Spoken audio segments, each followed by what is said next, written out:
Alhamdulillahi Rabbil Alamin,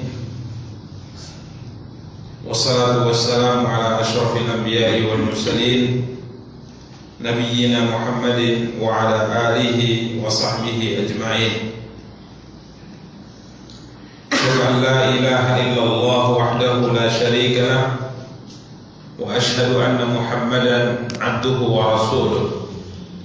Salawatu Rabbi wa salamuhu alaihi wa ala alihi wa ashabihi wa man ihtada bihadihi wastanna bi sunnatihi ila yaumiddin wa sallama tasliman katsira. Amma ba'du.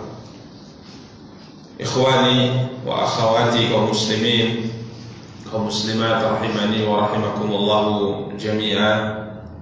Alhamdulillah, puji dan syukur senantiasa kita ucapkan untuk Allah Tabaraka wa Ta'ala atas nikmat dan karunia yang diberikan oleh Allah Subhanahu wa Ta'ala untuk kita semua. Salawat beserta salam semoga senantiasa dilimpahkan oleh Allah Tabaraka wa Ta'ala untuk junjungan dan panutan kita Nabi Allah yang mulia Muhammad sallallahu alaihi wasallam. Ikhwani wa akhawati kaum muslimin, kaum muslimat rahimani wa rahimakumullah jami'an. Pada kesempatan yang berbahagia kali ini, biidznillah kita akan kembali mencoba untuk kembali membaca salah satu di antara karya yang telah ditulis oleh Al-Imam Abu Isa Muhammad bin Isa ibn Sawrah yang dikenal dengan nama Al-Imam At-Tirmidzi rahimahullah. Karya beliau Sunan At-Tirmidzi. Para ikhwah dan para akhwat yang dimuliakan dan dirahmati oleh Allah Tabaraka wa Ta'ala, pada pertemuan yang lalu kita telah sampai pada pembahasan hadis nomor 2529.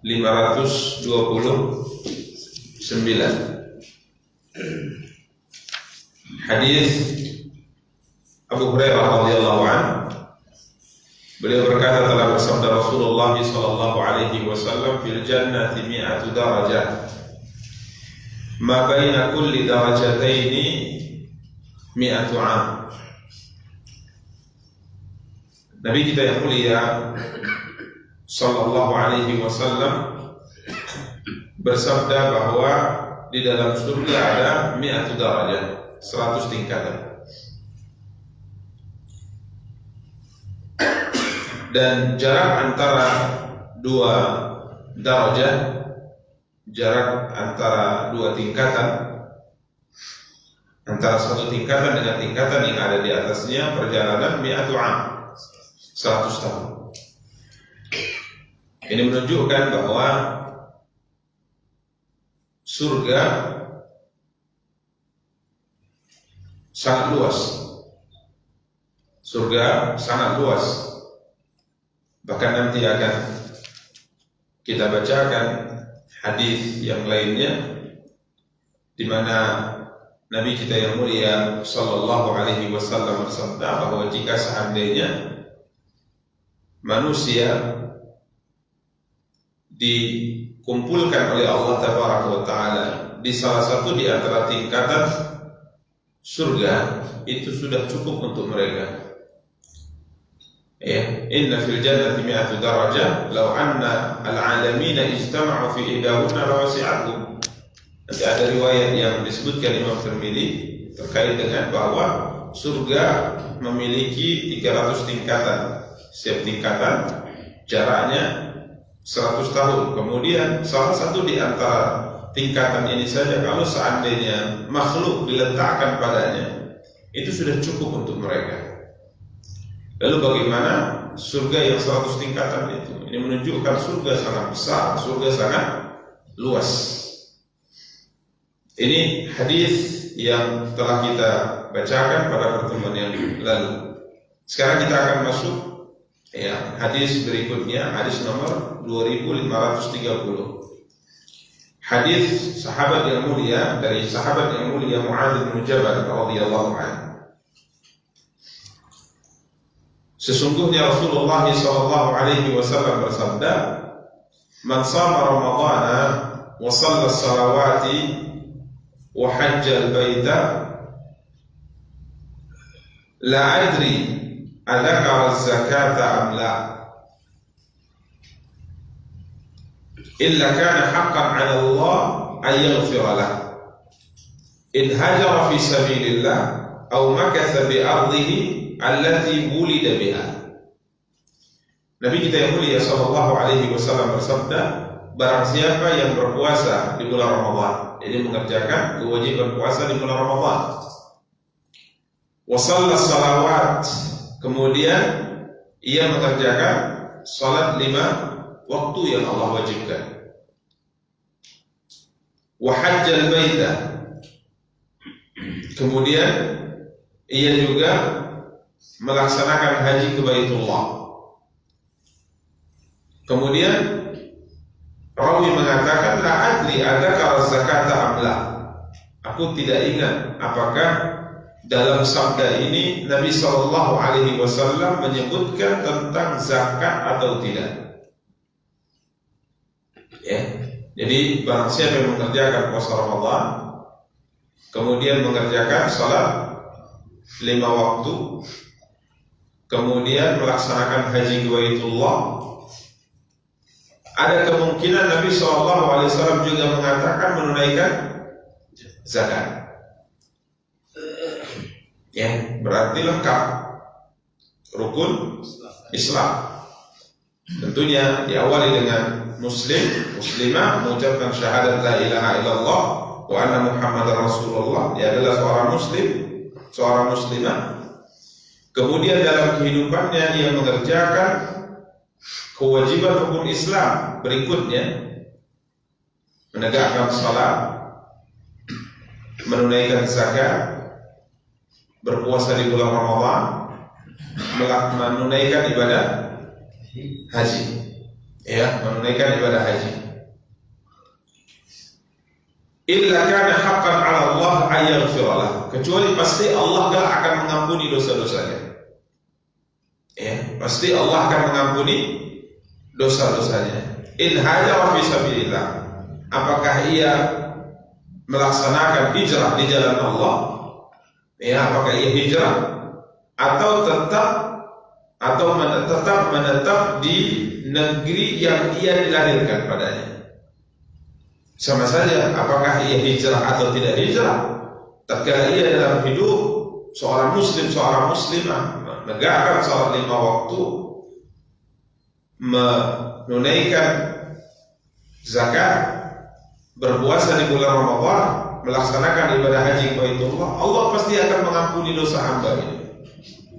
Ini luar biasa para ikhwan dan para akhwat yang dimuliakan oleh rahmatullah Allah, sebuah hadis yang disabdakan oleh Nabi kita yang mulia sallallahu alaihi wasallam, bagaimana Allah akan mengampuni dosa orang-orang yang mengerjakan atau melaksanakan kewajiban rukun Islam. Illa kana haqqan 'ala Allah, kecuali pasti hak bagi Allah atasnya. Artinya sebuah kepastian bahwa Allah akan mengampuni dosa orang ini. Apakah ia hijrah atau tidak hijrah dari negerinya, Allah tetap akan mengampuni dosa orang ini. Ini menunjukkan para ikhwan dan akhwat yang dimuliakan dan dirahmati Allah, kedudukan yang sangat agung di sisi Allah, kedudukan yang sangat mulia di sisi Allah tentang rukun Islam. Rukun Islam. Karena seorang muslim, seorang muslimah itu ditimbang dan dilihat keislamannya dari rukun Islam. Karena itu yang zahir, itu yang terlihat. Kalau rukun iman itu letaknya di hati masing-masing kita. Beriman kepada Allah, beriman kepada malaikat, beriman kepada kitab, beriman kepada Rasul, beriman kepada hari akhir, beriman kepada takdir, iman di dalam dada kita masing-masing. Ini agama berkaitan dengan batin. Namun rukun Islam ini agama berkaitan dengan zahir. Artinya seorang dikatakan muslim, seorang dikatakan muslimah secara zahir bisa dilihat dan ditentukan dengan rukun Islam. Karena para ikhwan dan para akhwat yang dimuliakan oleh rahmatullahi Allah taala, tatkala seorang manusia mengaku muslim akan tapi tidak menegakkan rukun Islam yang 5 ini, Atau yang 4, setelah ia mengucapkan asyhadu an la ilaha illallah wa asyhadu anna muhammadar rasulullah, berarti tinggal menegakkan salat, menunaikan zakat, berpuasa di bulan Ramadan, melaksanakan ibadah haji. Tapi ia tidak menegakkan hal ini, padahal ia memiliki kemampuan untuk melakukannya. Ini sesuatu yang hampir bisa dikatakan sulit dipercaya. Karena rukun Islam yang disebut dengan rukun di sini artinya tiang. Karena rukun dalam bahasa Arab artinya apa? Tiang. Sudut yang terdapat padanya tiang. Jadi penunggak Islam. Jadi terkadang seorang mengatakan muslimah mengucapkan syahadat la ilaha illallah wa anna muhammadar rasulullah, maka keislamannya mesti ditegakkan dengan tiang-tiang ini. Kalau tidak dia akan roboh. Jadi seorang muslim itu, seorang muslimah itu mesti mengerjakan sholat. Seorang muslim, seorang muslimah itu tatkala punya harta dan sudah terkena kewajiban zakat, dia mesti tunaikan zakat. Seorang muslim, seorang muslimah itu tatkala datang bulan Ramadan dan tidak ada uzur baginya, maka ia harus berpuasa. Seorang muslim, seorang muslimah tatkala memiliki kemampuan untuk melaksanakan ibadah haji dan ia mampu melaksanakannya, maka ia harus melaksanakan ibadah haji. Ini timbangan Islam secara zahir. Ini yang membedakan antara mana muslim, mana tidak muslim. Tapi berkaitan dengan contoh mungkin menunaikan zakat, ini kan terbatas para ikhwah. Artinya tidak semua orang punya harta, dan juga tidak semua orang yang punya harta terkena kewajiban zakat. Kemudian Ramadan juga terbatas karena ada seorang yang punya udzur, yang ia tidak bisa berpuasa, sakit, atau wanita yang sedang haid atau sedang nifas, atau seseorang yang sedang melakukan perjalanan safar, tidak berpuasa, namun menggantinya di hari yang lainnya. Kemudian terkait dengan ibadah haji, ya, tidak semua orang diberikan oleh Allah kemampuan dari sisi harta, dari sisi kesehatan untuk menunaikan ibadah haji. Bahkan hari ini, tatkala seorang punya harta sekalipun, kadang-kadang belum bisa melaksanakan ibadah haji. Tatkala ia mendaftar, ia berangkat dia 30-40 tahun ke depan. Namun rukun Islam yang kedua, menunaikan salat, menegakkan salat, ini tidak ada istilah tidak mampu. Tidak ada istilah tidak mampu. Karena para ikhwan dan akhwat yang dimuliakan dan dirahmati Allah Taala, dari rukun Islam setelah syahadat, maka rukun Islam salat ini adalah rukun Islam yang tidak ada istilah tidak mampu. Artinya setiap muslim, setiap muslimah, kalau ia mengaku sebagai seorang muslim, mengaku sebagai seorang muslimah, wajib bagi dia, harus bagi dia untuk menegakkan salat. Ya, ini para ikhwan dan para akhwat yang dimuliakan dan dirahmati Allah. Salat tidak boleh ditinggalkan dalam kondisi apapun. Tidak boleh ditinggalkan dalam kondisi apapun. Tidak ada dalam catatan hukum dalam agama kita, agama Islam, sebuah ibadah yang tidak boleh ditinggalkan kecuali salat. Kalau yang lainnya boleh ditinggalkan kalau ada uzur. Sakit, puasa, sebagaimana kita sebutkan, silakan tidak puasa di bulan Ramadan. Nanti kalau sudah sehat silakan qadha, ganti. Ya, sedang haid tidak boleh puasa di bulan Ramadan. Nanti setelah haidnya berhenti silakan ganti. Ya. Begitu juga dengan zakat, begitu juga dengan haji. Namun salat Nabi SAW bersabda, "Shalli qa'iman." Salatlah kau dengan berdiri. Kalau kau sehat walafiat, mampu berdiri, ayo salat berdiri, dengan berdiri, kata Rasulullah. Lalu kalau sakit bagaimana? Apakah Nabi kemudian mengatakan, sudah kalau kamu sakit istirahat, tak usah salat, tidak mengapa? Tidak, Nabi mengatakan fa illam tastati' fa qa'idan. Kalau kamu tidak mampu salat sambil berdiri karena sakit, tetap kamu harus salat sekalipun sambil duduk. Lalu kalau duduk pun tidak mampu, apakah kemudian Nabi mengatakan sudahlah istirahat, tidak perlu sholat? Tidak, Nabi mengatakan fa'ala jambin, salat sambil berbaring. Bahkan salat dengan berisyarat, isyarat tangan, isyarat mata kalau memang tidak bisa digerakkan. Ini subhanallah salat para ikhwan dan para akhwat yang dimuliakan oleh Allah Subhanahu wa taala. Di hari tatkala banyak orang tidak mengerjakan salat ini. Saya maksudkan adalah kaum muslimin, kaum muslimat tidak mengerjakan salat. Ini fenomena akhir zaman. Nabi SAW bersabda tentang dua fenomena yang terjadi di mata kita saat ini. Yang pertama, Nabi SAW mengatakan, kalian akan menghiasi Quran kalian, namun kalian tidak membacanya. Kalian akan menghiasi Quran kalian, namun kalian tidak membacanya. Coba lihat, berlomba-lomba percetakan Islam untuk mencetak Al-Quran seindah-indah, secantik-cantiknya cetakan. Tapi coba lihat yang membaca Al-Quran. Di rumah kita Quran itu Masya Allah, kita lihat cetakannya Masya Allah luar biasa, namun tidak dibaca. Ia hanya sebagai hiasan di lemari kita. Kapan bacanya? Setahun sekali, yaitu di bulan Ramadhan. Ini fenomena pertama dicontohkan Nabi SAW. Fenomena kedua, kalian akan menghiasi masjid-masjid kalian, namun kalian tidak memakmurkan, kata Rasulullah. Coba kita lihat di depan mata kita saat ini, masjid bagus kurang bagus, mewah kurang mewah, indah kurang indah, besar kurang besar, berlomba-lomba semua orang membangun masjid terbagus di kampungnya, di kotanya, dibangun masjid sebagus-bagus. Bahkan ini sebuah kebanggaan. Ayo kan sebuah daerah masjidnya besar.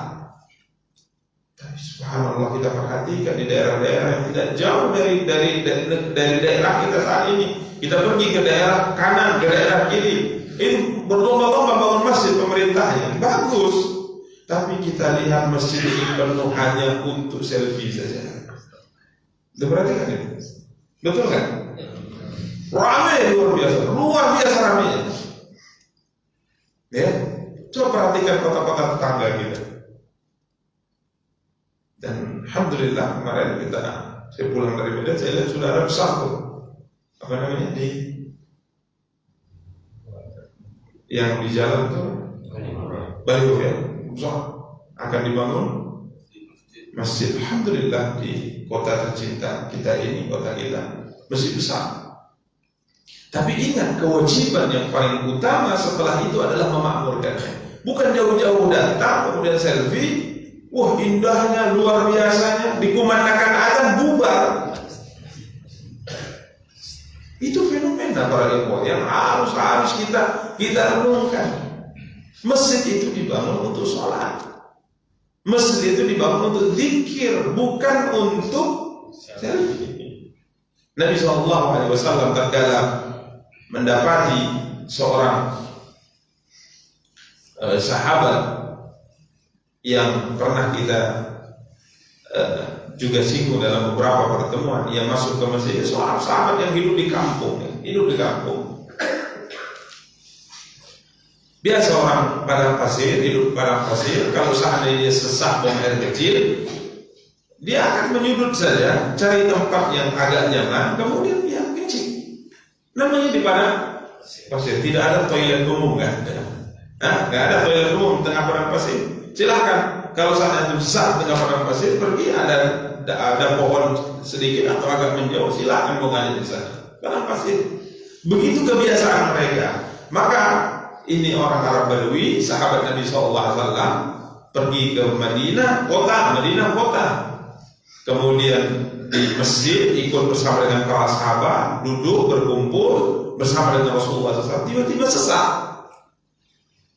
Masjid Nabi itu bukan karpet sebagaimana masjid kita yang nyaman yang luar biasa. Masjid Nabi itu tidak dipasang keramik, apalagi granit, apalagi marmer, tidak. Masjid Nabi dibangun ala kadarnya, yang di pasir. pasir, masjid Nabi pasir, lantainya pasir, kemudian ditaburi sedikit dengan batu-batu kerikil halus. Itu masjid Nabi. Jadi persis seperti pada pasir.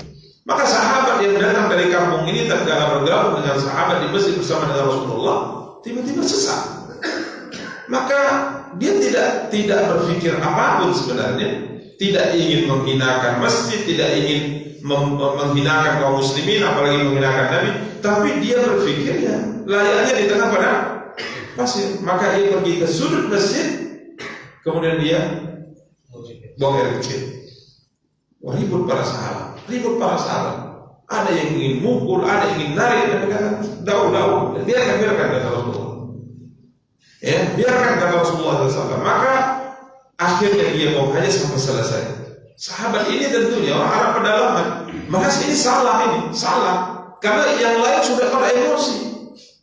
Ya, berarti saya melakukan sebuah apa? Kesalahan. Setelah selesai ia buang hajat, maka Nabi katakan, tolong ambilkan satu ember air, kata Rasulullah. Diambil kemudian disiram karena meresap, najisnya juga hilang. Berbeda kalau seandainya tempatnya adalah tempat yang tidak meresap, seperti sudah dipasang keramik atau di karpet, maka ini mesti dicuci atau dikeringkan. Kalau ini cukup disiram, dia akan meresap ke bawah, maka najisnya juga hilang. Setelah itu Nabi panggil dia. Sahabat ini sudah merasa ya, bahwa dia ini pasti akan dimarah oleh Nabi, akan dibentak oleh Nabi. Dia tidak tahu, disangkanya aturannya sama aturan pada pasir. Maka Nabi memanggilnya. Kemudian Nabi mengatakan, pulang, kata Nabi. Dengan lemah lembut Nabi ingatkan, sesungguhnya masjid ini dibangun untuk sholat, dibangun untuk zikir, dibangun untuk membaca Al-Quran. Tidak boleh ini. Disebutkan dari aturan-aturan masjid. Jadi sekali lagi, Nabi sebutkan di situ masjid dibangun untuk sholat, masjid dibangun untuk zikir, masjid dibangun untuk membaca Al-Quran, bukan untuk selfie. Masuk ke masjid, keluar, masuk ke masjid. Ini fenomena para ikhwan dan sahabat yang dimuliakan oleh rahmatullah. Ramainya kendaraan jika perhatikan, tatkala menggunakan azan kemudian sholat hanya satu saf. Padahal masjid itu cukup puluhan saf. Ini fenomena yang disabdakan Nabi, kalian akan menghiasi Quran kalian, namun kalian tidak membacanya. Kalian akan memperindah bangunan masjid kalian, namun kalian tidak memakmurkannya. Tapi ada sebagian kita lihat punya harta, kemudian kita ajak untuk ayo berangkat haji atau berangkat umrah, mengatakan belum sanggup Ustaz. Kenapa? Belum sholat saya selama ini. Belum sholat saya, takut saya. Ya, kalau demikian kenapa Anda tidak sholat? Apa susahnya sholat? Jadi ini para akhwat yang dimuliakan oleh Allah, sholat rukun Islam. Kita muslim, kita mesti menegakkan rukun ini. Ada orang yang ditawari Islam oleh Nabi SAW, kemudian mengatakan, saya mau masuk Islam, tapi ada beberapa aturan Islam yang saya tidak mau kerjakan. Saya mau masuk Islam, tapi saya tidak mau sholat. Nabi tidak langsung marah ya, karena beliau alaihi salatu wasallam orang yang sangat penyapa, orang yang sangat santun, sehingga tatkala menghadapi masalah-masalah yang mungkin itu sebuah pelecehan, Nabi SAW tidak marah. Ada seorang pemuda datang kepada Rasulullah, kemudian dia mengatakan, ya Rasulullah, izinkan aku untuk berzina. Izinkan aku untuk, bolehkan aku berzina ya Rasulullah. Nabi tidak marah. Ya, sahabat waktu itu sudah pada emosi, Nabi tidak marah. Kemudian Nabi mengatakan, atadhahu li ummi, apakah engkau mau jika seandainya perbuatan zina itu terjadi pada ibu? Tidak ya Rasulullah. Apakah engkau mau dan ridha kalau seandainya zina itu terjadi pada istrimu? Tidak ya Rasulullah. Begitu suruh Nabi ajak dia berpikir. Maka Nabi mengatakan, kalau seandainya orang-orang tidak mau terjadi pada keluarga yang mereka cintai, ya, kalau seandainya engkau tidak mau terjadi pada keluarga yang kau cintai, maka begitu juga orang tidak mau itu terjadi pada keluarga mereka. Kemudian Nabi mendoakan, memukul dadanya, Allahumma tahhir qalbahu hassin farjahu. Ya Allah, sucikan hatinya dan jagalah kehormatan diri. Nabi tatkala menghadapi hal-hal seperti ini beliau tidak emosi, beliau tidak marah. Datang orang ingin masuk Islam, saya mau masuk Islam ya Muhammad, tapi saya tidak mau sholat. Coba lihat bagaimana Nabi menjawab. Lalu kalau misalnya kau tidak mau masuk Islam, tapi kau tidak mau sholat, tidak mau ini, tidak mau ini, lalu kau masuk surga pakai amal lama. Cita-citanya masuk surga, tapi sholat tidak mau. Ini para akhwat yang dimuliakan oleh Allah. Maka Nabi mengatakan di sini, beliau bersabda, barang siapa yang berpuasa di bulan Ramadan, menegakkan salat 5 waktu, melaksanakan haji ke Baitullah, atau termasuk menunaikan zakat, kecuali pasti kata Nabi, akan ala Allah, merupakan kewajiban atas Allah. Itu arti secara bebas. Kewajiban atas Allah, artinya pasti Allah akan mengampuni dosa hamba ini. Oke, kalau kita bicara cukup, tidak pun Islam tegakkan cukup. Apapun yang terjadi, apapun yang kau lakukan, perbaiki sholat dijaga. Karena kalau sudah sholat mulai dijaga dan diperbaiki, maka sholat inilah dengan sendirinya akan menghalangi seorang dari perbuatan keji dan munkar. Inna sholata tanha 'anil fahsya'i wal munkar. Demikian para ikhwan dan para akhwat yang dimuliakan oleh rahmatullah Allah. Sehingga Mu'adz bin Jabal mengatakan, ala ukhbiru bihadan nas. Mu'adz tertakjub dengan sabda ini. Mengerjakan sholat, menunaikan zakat, berpuasa di bulan Ramadan, melaksanakan haji ke Baitullah, seorang muslimah, ia pasti akan diampuni oleh Allah. Mu'adz takjub dengan hadis ini, sehingga dia mengatakan, ya Rasulullah, bolehkah aku beri kabar kepada manusia tentang sabda ini? Sabda yang sangat menggembirakan. Karena zaman itu tidak ada orang muslim, tidak ada seorang muslimah kecuali pasti menegakkan sholat, menunaikan zakat, berpuasa di bulan Ramadan, melaksanakan haji itu. Jadi Mu'adz mengatakan, subhanallah, dengan ini orang akan bahagia, dengan ini orang akan senang, dengan ini orang akan termotivasi untuk bisa masuk ke dalam surga. Nah, kalau sekarang ini hadis, kita lihat banyak orang akan masuk surga, kita katakan subhanallah, sholat saja ditinggal. Ya, demikian para ikhwan dan para akhwat yang dimuliakan oleh Allah. Maka Nabi mengatakan, dari nas ya'malu, biarkah manusia wahai Mu'adz beramal sesuai dengan kemampuan mereka masing-masing. Artinya Nabi SAW melihat, kalau sampai hadis ini disampaikan saat itu, maka orang akan mencukupkan diri dengan rukun Islam saja. Rukun Islam, artinya mudah sekali orang nanti ya, cukup rukun Islam. Padahal kalau di zaman kita mengerjakan rukun Islam sulit. Mau puasa Ramadan saya sulitnya luar biasa. Kenapa? Kerja keras untuk mengumpulkan dana demi Idul Fitri. Nah, orang sudah sanggup lagi Ustaz puasa ini. Kenapa? Banyak tanggungan Idul Fitri nanti Ustaz. Subhanallah. Ya. Sampai sore dari kerja Ustaz, mati-matian ini gimana saya mau puasa?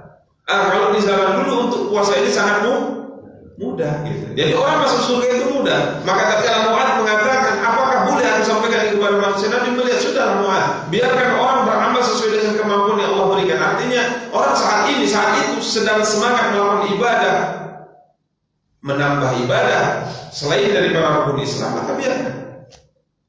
Ya, fa inna fil jannati mi'atu darajah. Fa inna fil jannah mi'atu darajah. Karena surga itu memiliki 100 tingkatan. Antara 2 tingkatan jaraknya sama seperti langit dan bumi. Ya, jarak antara 1 tingkatan seperti bumi kita dengan langit. Itu jaraknya.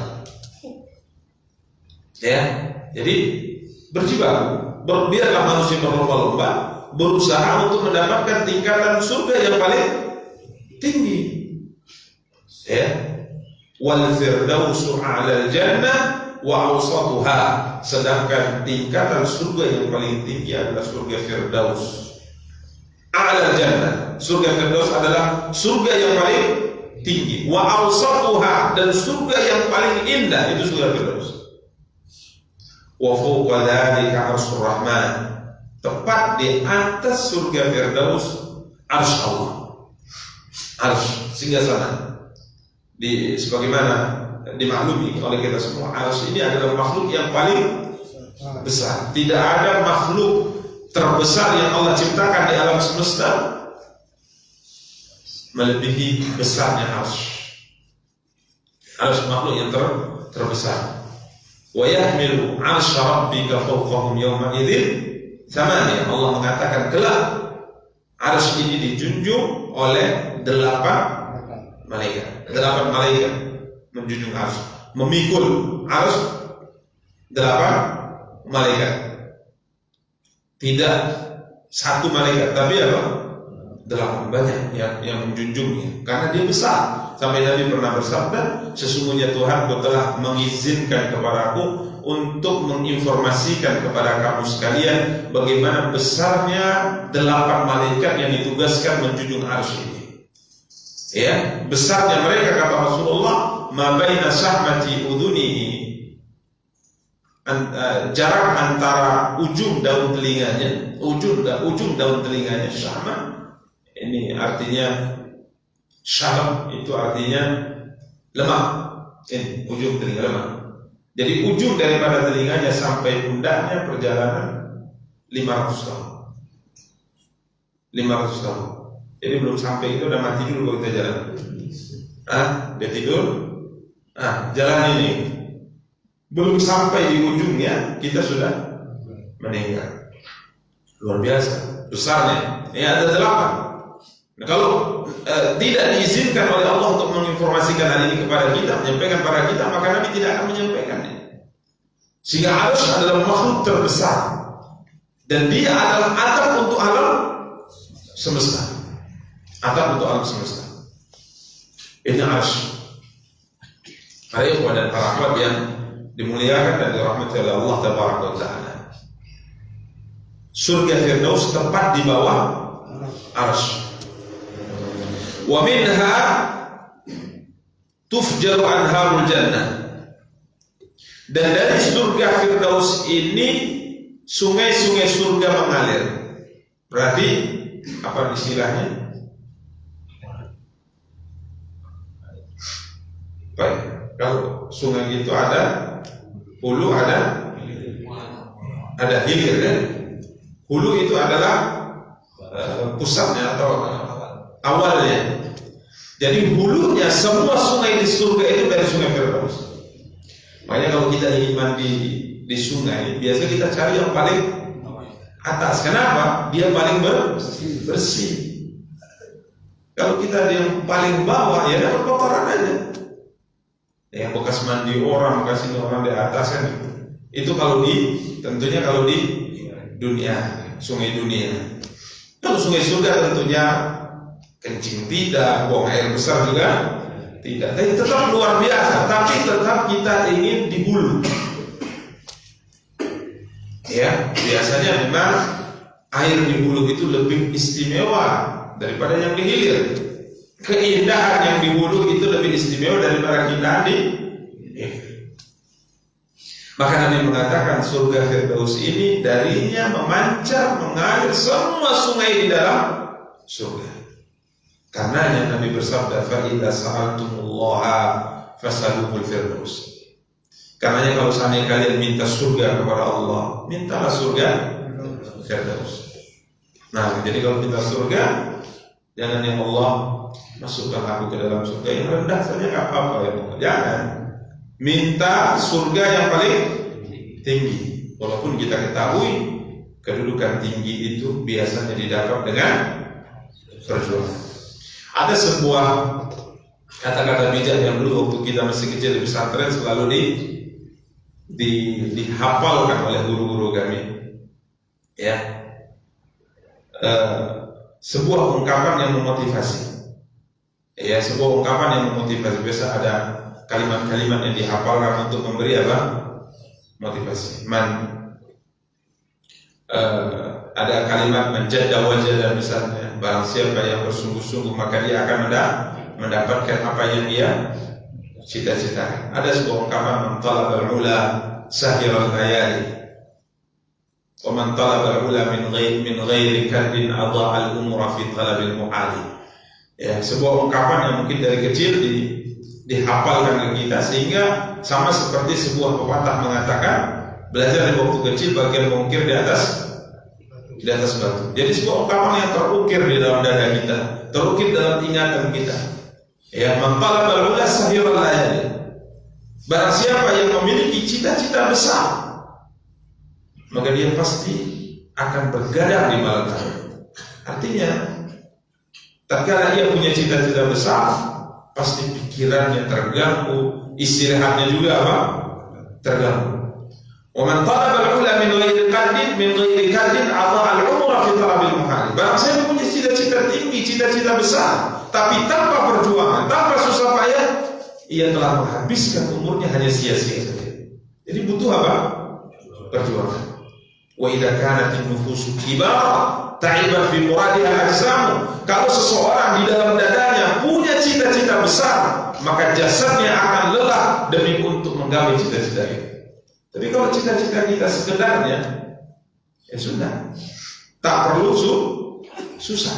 Makanya kalau cita-cita kita ingin masuk ke dalam surga Firdaus, maka perjuangannya lebih besar, lebih susah. Berdarah-darah kita, itu bahasa kita, berdarah-darah kita untuk menggapai cita-cita itu. Surga Firdaus.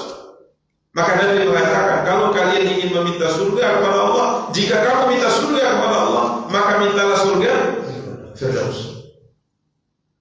Karena dia merupakan surga yang paling tinggi, dan yang surga yang paling indah, dan dia merupakan hulu dari semua sungai yang ada di dalam surga.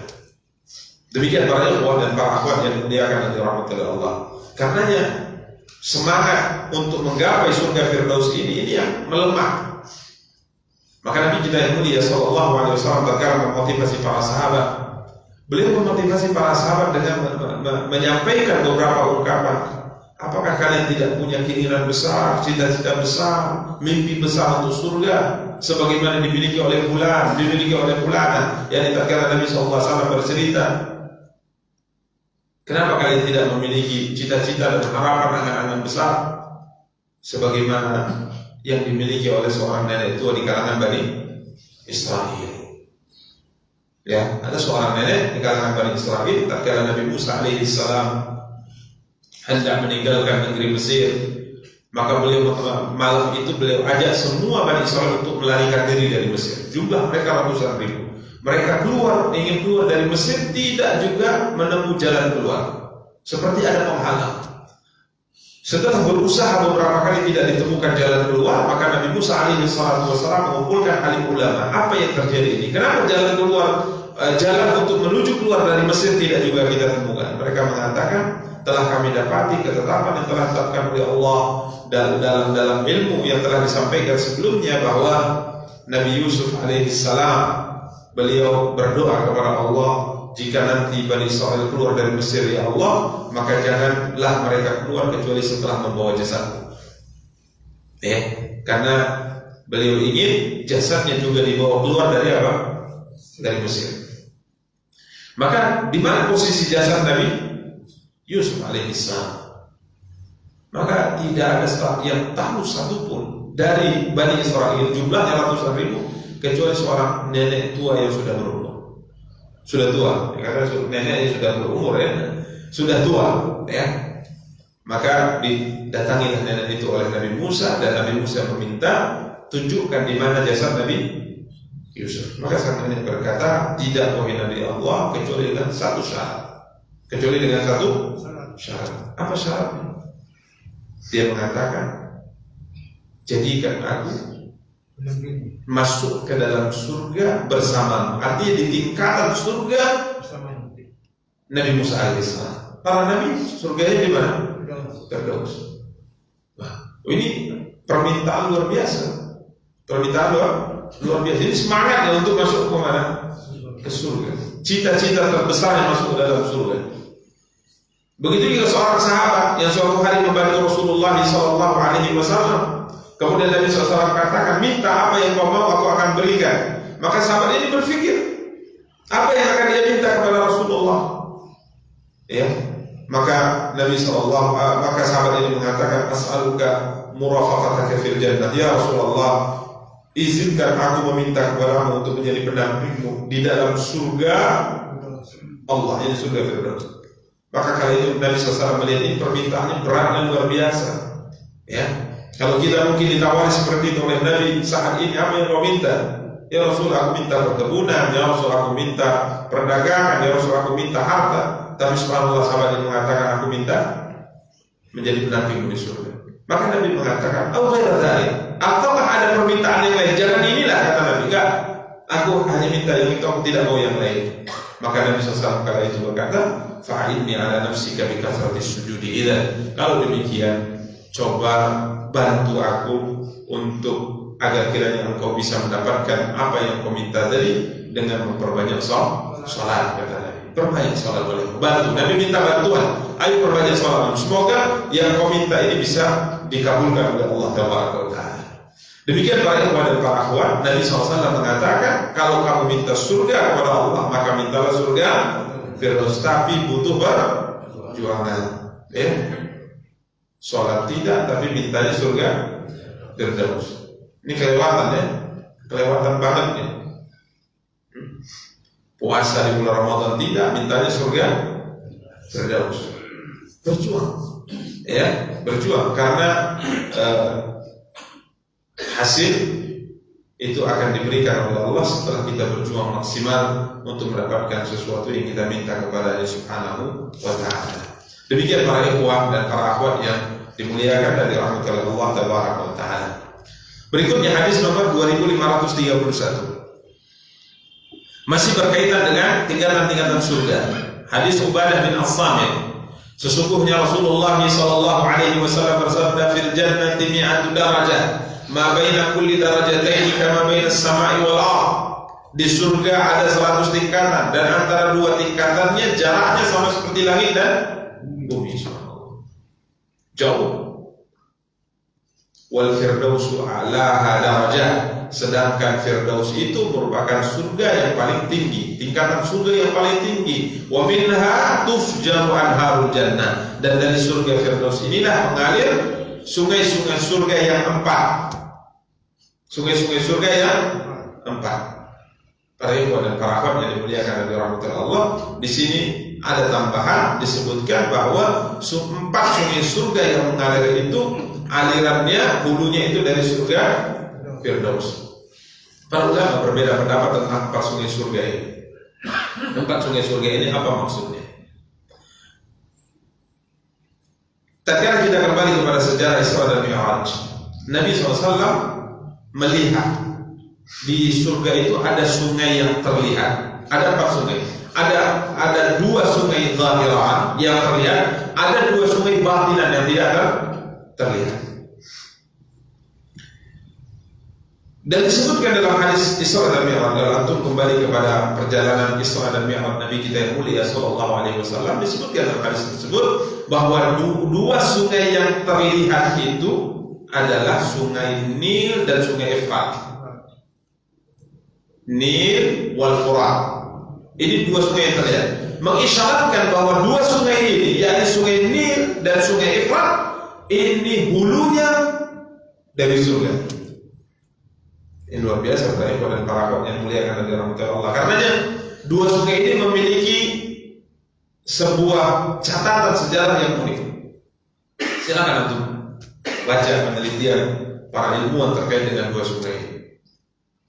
2 sungai yang sumbernya dari mana? Dari surga Allah. Ini disabdakan oleh Nabi SAW. Aku melihat 2 sungai yang terlihat, yaitu sungai Nil dan sungai Efrat.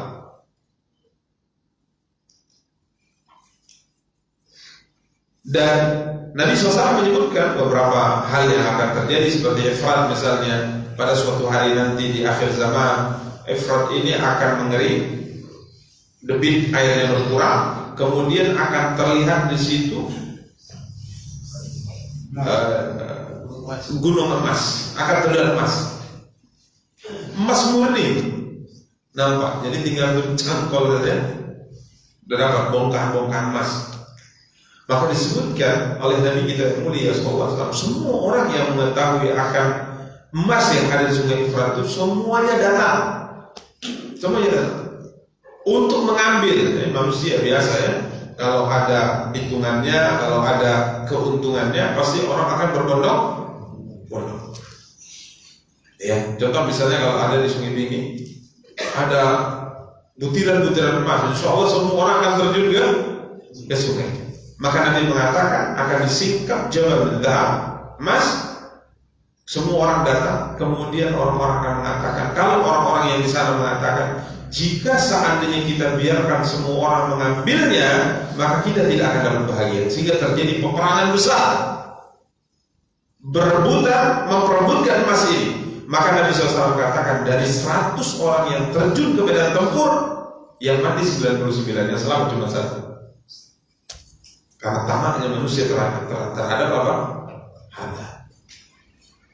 Tarikh dan parakat yang muliakan Nabi Rahmatullah. Ini sebelum hari kiamat. Adapun nanti setelah hari kiamat, bumi ini akan mengeluarkan, kata Nabi SAW, tiang-tiang emas akan keluar dari bumi ini. Ini pada hari kiamat nanti. Tapi setelah kondisi kita tidak butuh lagi dengan itu semua.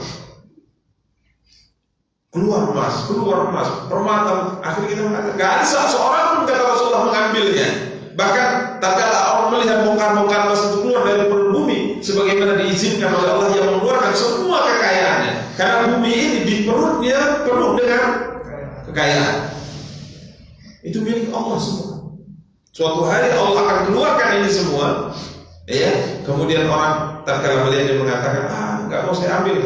Gara-gara ini aku bermusuhan dengan abang dan adikku. Gara-gara ini aku membunuh. Gara-gara ini aku bertengkar dengan tetanggaku. Karena coba perhatikan, semua pertengkaran dalam kehidupan kita saat ini semuanya karena apa? Karena dunia, karena harta. Coba kamu perhatikan.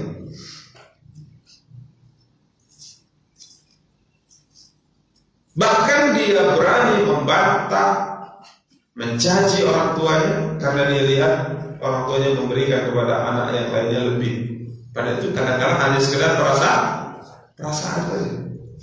Karena dunia, coba perhatikan pertengkaran orang, perselisihan orang, bahkan pembunuhan yang terjadi ini semua terkait dengan apa? Harta, semuanya terkait dengan dunia. Ya, ini efrat disabdakan Nabi di akhir zaman seperti ini. Jadi sungai yang zahir, yang pertama dan yang kedua adalah sungai Nil dan sungai Efrat.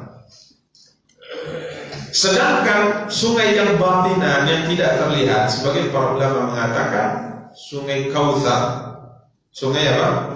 Kautsar, kemudian Salsabila.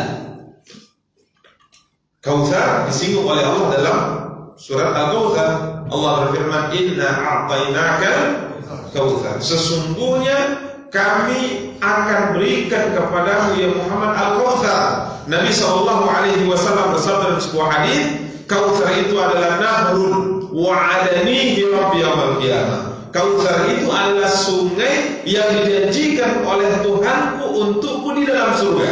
Sungai Kautsar. Ini yang tidak terlihat, batin. Kemudian yang kedua Salsabila. Ada sungai namanya sungai apa? Salsabila, disinggung oleh Allah Tabaraka wa Ta'ala dalam surat Al-Insan ayat 18.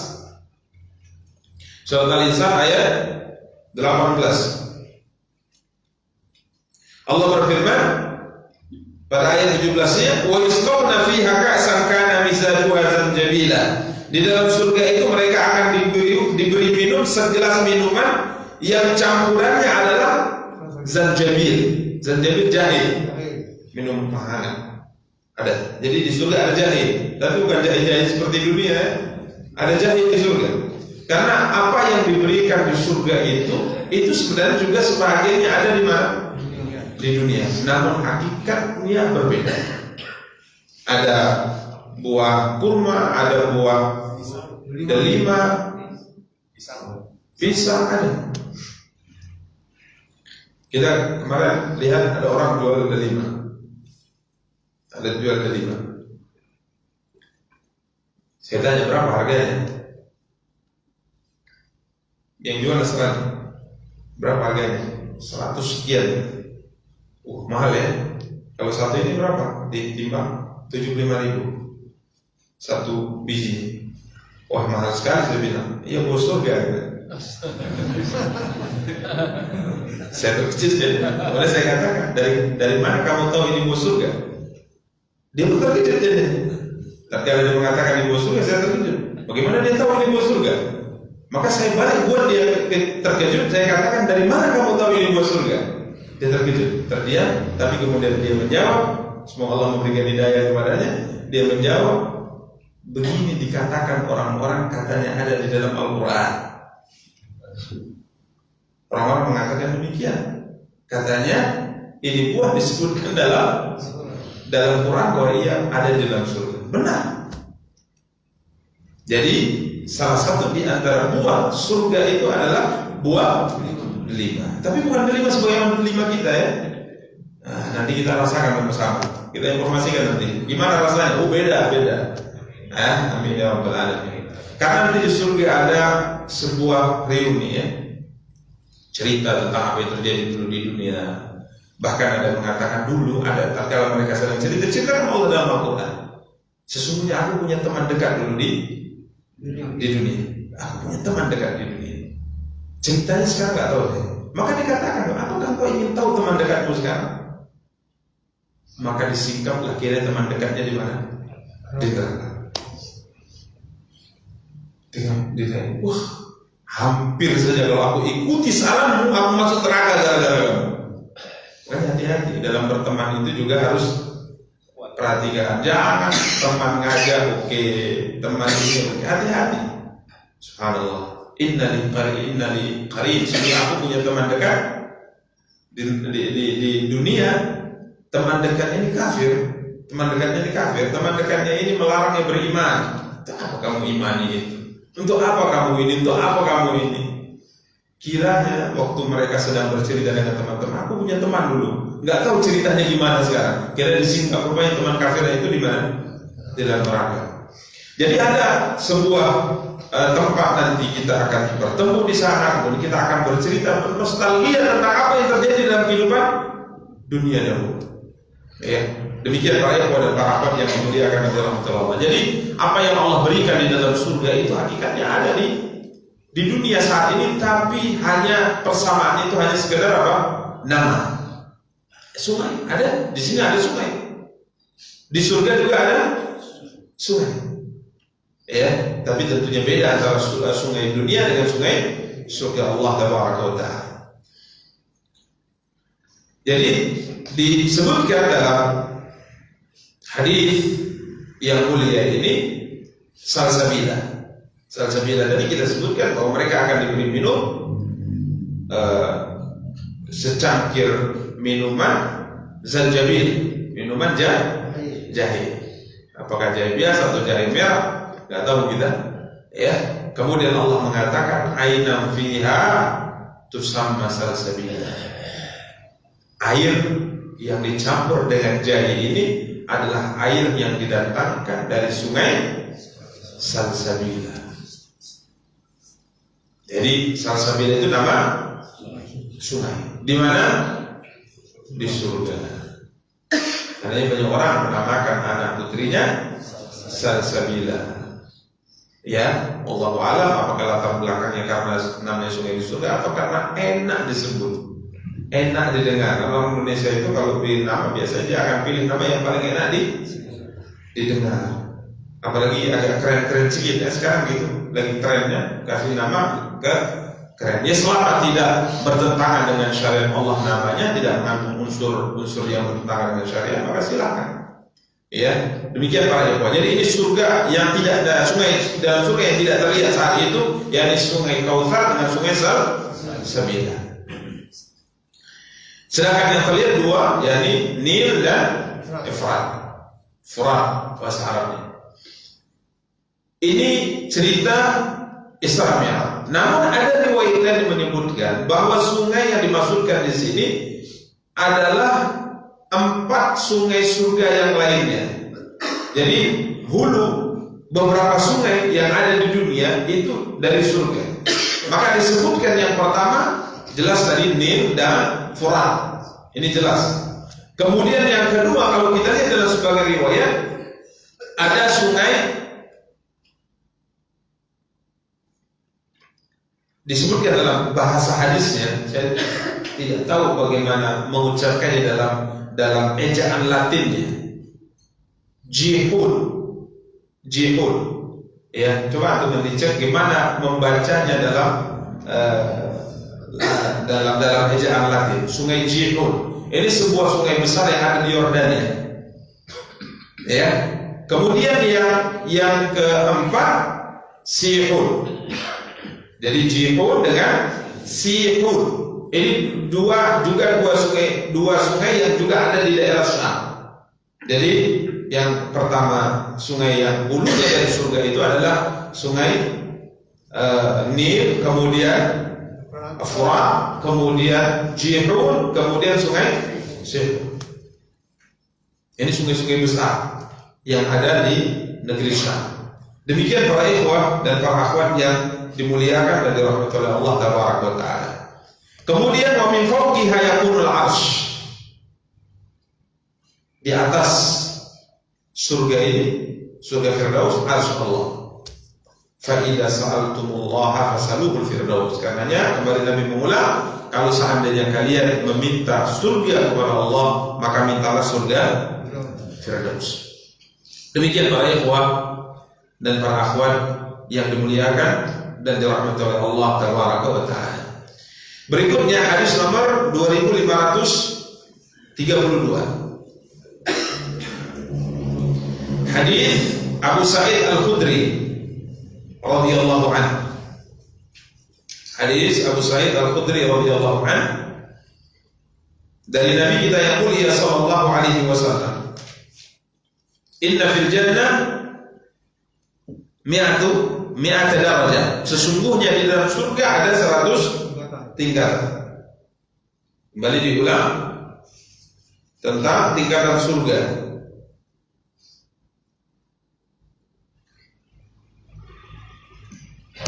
Kemudian law annal alamina istama'u fi ihdahunna lawasi'ahum. Jika seandainya semua makhluk di alam semesta dikumpulkan oleh Allah di satu tingkatannya, maka ini akan cukup. Subhanallah, begitu luasnya apa? Surga. Dari Adam sampai manusia terakhir di hari kiamat nanti. Dari jin yang pertama sampai jin yang terakhir diletakkan dalam salah satu tingkatan surga cukup. Berarti luasnya bagaimana itu surga?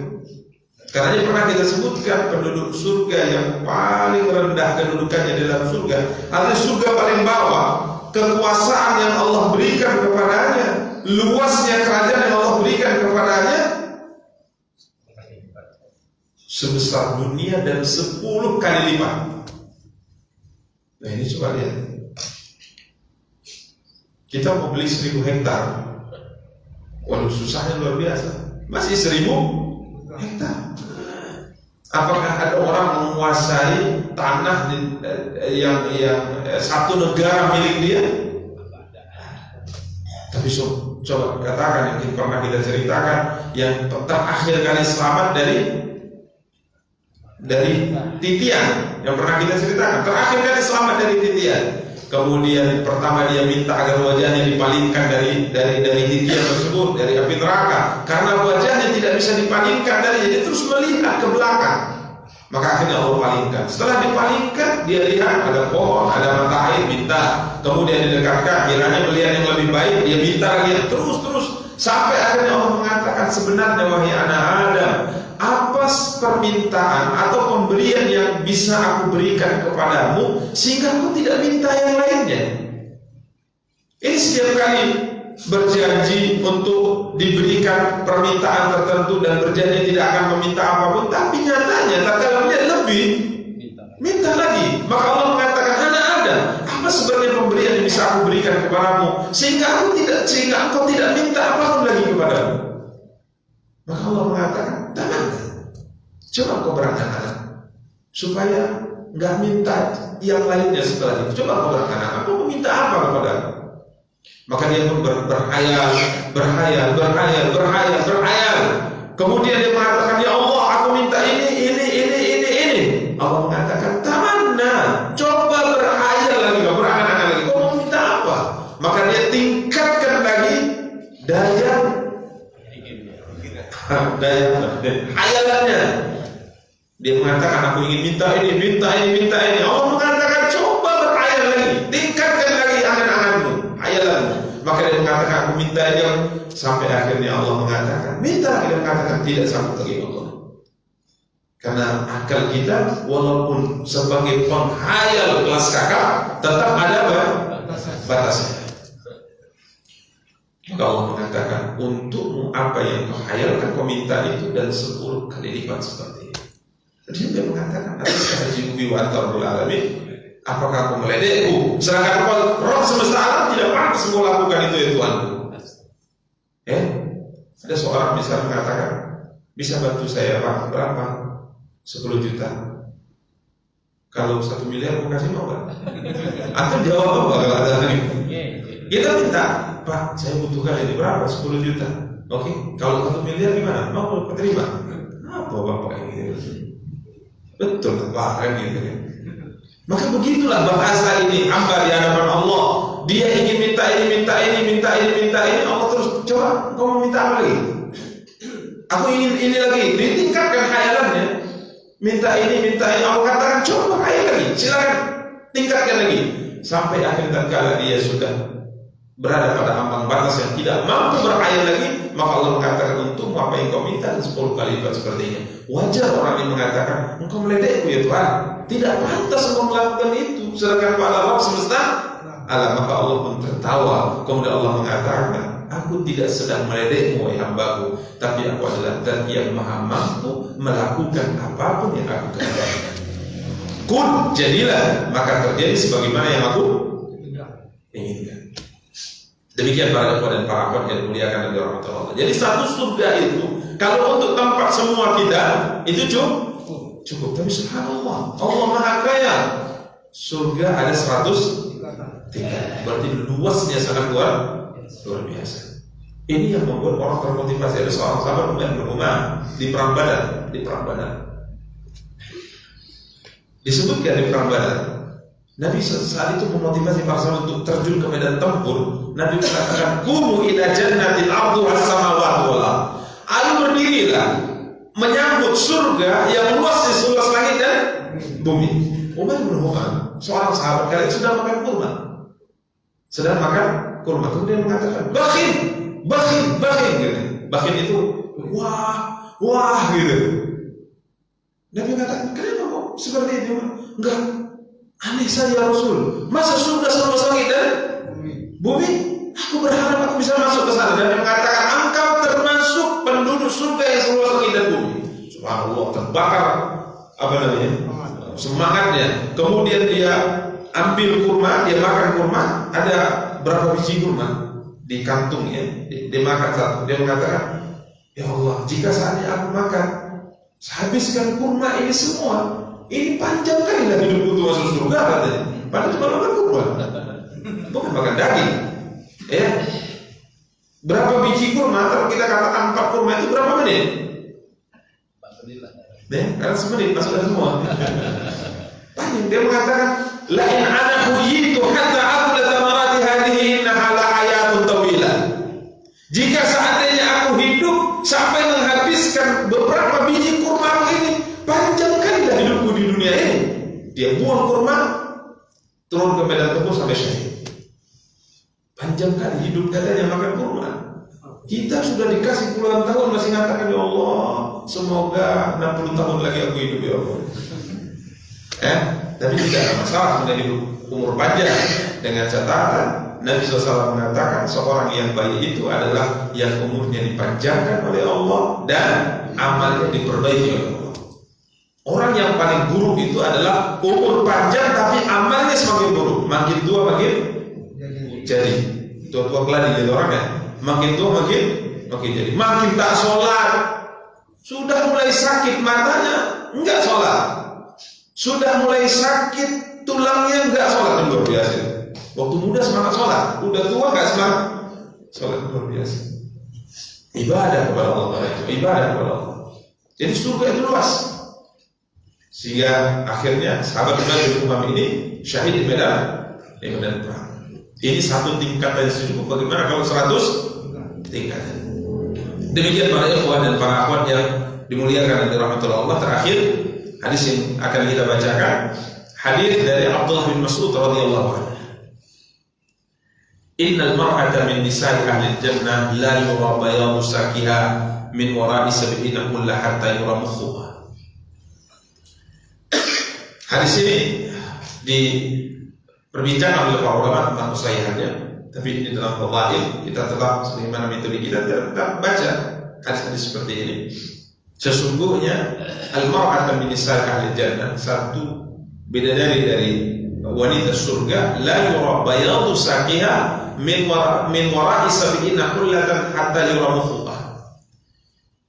Bersih kulit daripada bidadari surga itu bisa dilihat dari balik perhiasan yang dipakai olehnya.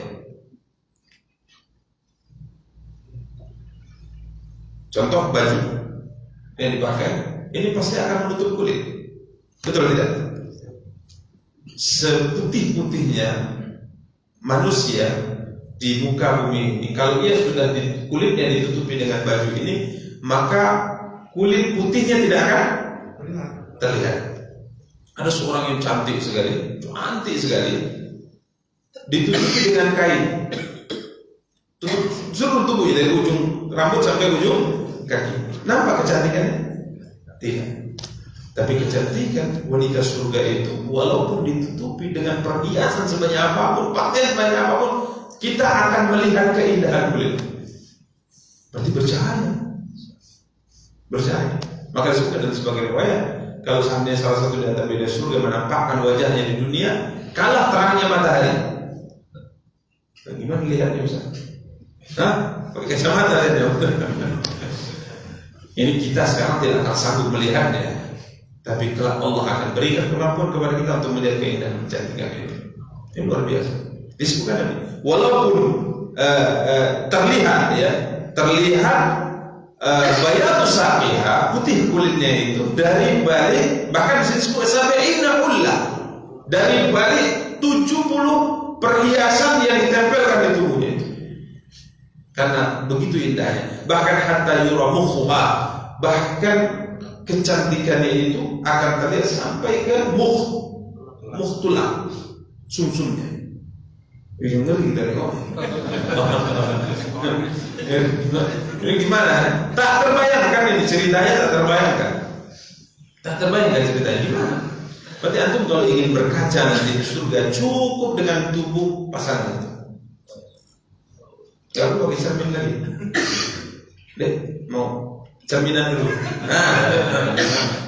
Allah Akbar. Ini sabda Nabi SAW. Wadhalika bi anna Allah yaqul, yang demikian karena Allah berfirman dalam surah Rahman ayat 58. Ka'annahunna al-yaqut wal marjan.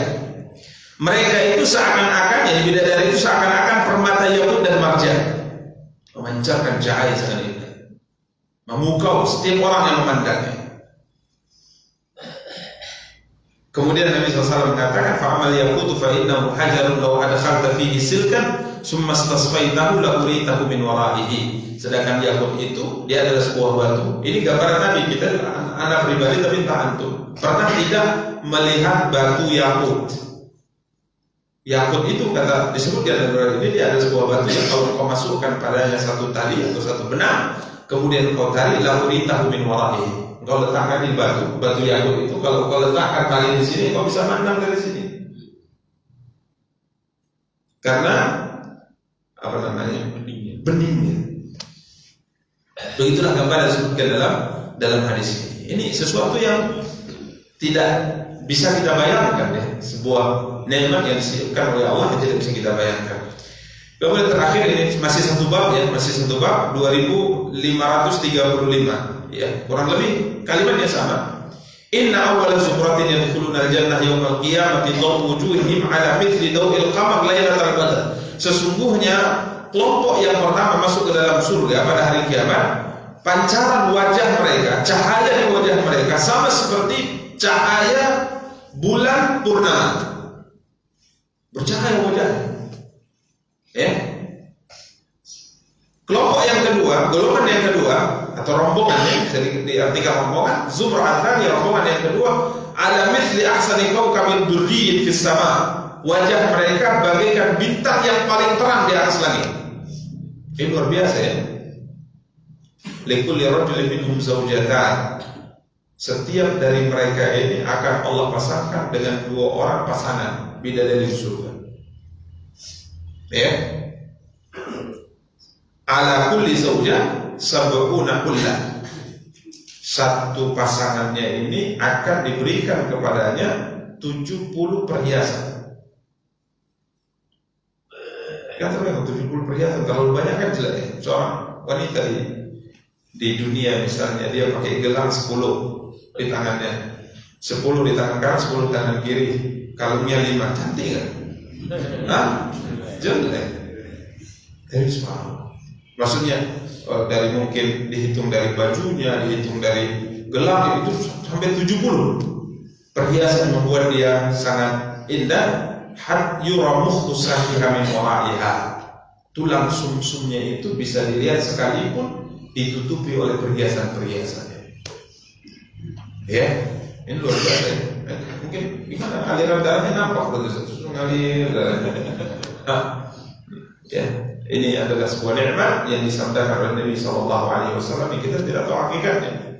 Semoga Allah Taala memudahkan kita untuk masuk ke dalam surga dan memudahkan kita untuk mengamalkan amal penduduk surga. Ya, karena mengamalkan amal penduduk surga di zaman saat ini sangat susah dan sulit. Susah. Banyak sekali tantangan, banyak sekali perintangan saat ini. Semakin kita hayati kehidupan ini, semakin berat fitnah yang kita hadapi. Kemarin kita berkunjung dan ini satu di antara hikmah yang saya senang pribadi untuk berkunjung ke guru-guru kita. Ada saja sesuatu yang memotivasi kita, ada kalimat yang diucapkan yang membuat kita kemudian termotivasi, membuat kita kemudian menyadari akan hakikat sebuah perjalanan panjang untuk sampai ke surga Allah Taala.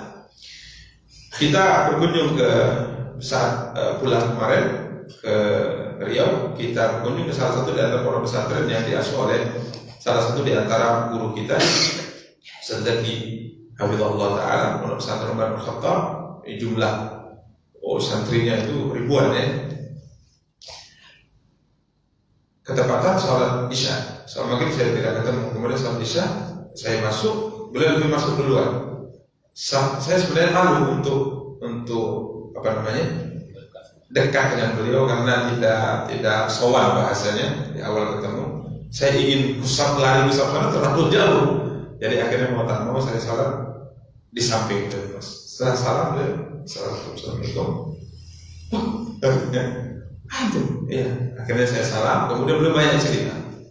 Di antara pelajaran yang saya dengar dari ucapan beliau saat itu, hafizahullah ta'ala wa'ala, sesungguhnya terkait dengan kita membangun sebuah pondok pesantren. Beliau sudah punya pondok pesantren yang maju, banyak muridnya. Murid cerita saat ini beliau katakan sesungguhnya rintangan yang dihadapi oleh anak-anak kita untuk menuntut ilmu itu jauh lebih banyak daripada rintangan yang dihadapi oleh kita dulu waktu kita belajar atau antum dulu waktu belajar Ustaz. Sehingga anak-anak saat ini untuk masuk ke pondok pesantren itu lebih susah sebenarnya daripada kita dulu masuk pondok pesantren. Coba lihat teknologi, bagaimana kehidupan luar ini membuat mereka ini sebenarnya hampir bisa dikatakan untuk betahnya di pesantren itu sulit. Anda perhatikan anak alumni benar juga. Anda yakin antum ini semangat untuk ilmu? Kalau saya masukkan antum mau ke pesantren, satu hari itu minta pulang. Ya, ini nggak dipegang. Nah, antum tak pegang ini. Ini candunya itu lebih candu dari makanan ya. Coba antum perhatikan. Kadang kita lihat anak-anak ibunya ngasih nasi, matanya tetap di sini. Matanya tetap di sini. Coba perhatikan. Bahkan kita lihat anak-anak kita saat ini kalau kita tahan ini, nangisnya luar biasa. Di pondok pesantren kita saat ini, boleh katakan di pondok antum juga, ini kita tahan. beratnya beban yang harus mereka lewati. Karena itu berdoa kepada Allah bersungguh-sungguh, semoga Allah Taala mudahkan langkah para penuntut ilmu untuk tetap berada di atas jalan ilmu, karena di luar biasa. Maka kita hayati kehidupan kita saat ini para ikhwan, semakin lama semakin kalau kita hayati, kita renungkan, fitnah itu semakin besar. Hanya saja ibarat kata Abdullah bin Mas'ud, yang kecil tumbuh besar dewasa di atas fitnah ini, yang besar mati di atas fitnah, sehingga orang nggak menyangka dan tak menyadari ini adalah fitnah. Artinya orang kalau megang handphone itu hal yang biasa. Anak kalau megang handphone sudah hal yang biasa. Padahal kadang-kadang ini semua bisa merusak. Ya, maka subhanallah, semoga Allah Taala berikan kemudahan kepada kita untuk kelak bisa masuk ke dalam surga, dan Allah berikan kemudahan kepada kita untuk bisa mengamalkan amal penduduk surga. Karena saat ini berjuang untuk bisa mengamalkan amal penduduk surga itu butuh perjuangan yang sangat luar biasa pada saat itu. Ya, demikian para ikhwan dan para akhwat yang dimuliakan oleh Allah. Kalau Allah tidak berikan kemudahan kepada kita, niscaya kita juga akan binasa. Kita juga akan binasa. Semakin hari Islam, keimanan di hati manusia semakin mengecil, semakin tipis, hampir bisa hilang. Buktinya panggilan azan saja masuk kuping kanan, telinga kanan, keluar telinga kiri. Tak digubris pada hayya 'alas shalah, hayya 'alal falah, hayya 'alas shalah, hayya 'alal falah. Tak digubris, lewat begitu saja. Nasallallahu alaihi wasallam. Demikian para ikhwan dan para akhwat yang dimuliakan oleh Allah, semoga ini bisa memberi pencerahan kepada kita, memotivasi kita untuk tetap berjuang, karena tujuan akhir daripada perjalanan kita, stasiun terminal terakhir bukan dunia, akan tapi di mana? Di surga. Maka berangan-angan setinggi-tingginya kata Rasulullah, tapi juga ikuti dengan perjuangan. Ya, ikuti dengan perjuangan dan amal sehingga kita mendapatkan kebaikan di sisi Allah. Amin ya rabbal alamin. Kita cukupkan. Subhanallah wa bihamdika, asyhadu an la ilaha illa anta, astaghfiruka wa atubu ilaik. Wassalamualaikum warahmatullahi wabarakatuh.